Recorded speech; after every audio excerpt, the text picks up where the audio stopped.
പെരിയ ഇരട്ടക്കൊലപാതക കേസിൽ 5 വർഷത്തെ തടവ് ശിക്ഷ സ്റ്റേ ചെയ്ത് ജാമ്യം അനുവദിക്കണമെന്നാവശ്യപ്പെട്ട് 4 പ്രതികൾ നൽകിയ അപ്പീൽ ഹർജി ഹൈക്കോടതി ഇന്ന് പരിഗണിക്കും. CPM നേതാക്കളായ മുൻ MLA KV കുഞ്ഞിരാമൻ, മണികണ്ഠൻ, രാഘവൻ വെളുത്തോളി, പ്രഭാകരൻ വെളുത്തോളി എന്നിവരാണ് ഹൈക്കോടതിയെ സമീപിച്ചത്.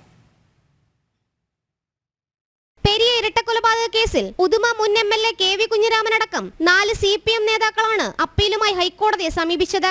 5 വർഷത്തെ തടവിന് ശിക്ഷിച്ച പ്രത്യേക CBI കോടതി വിധിക്കെതിരെയാണ് അപ്പീൽ.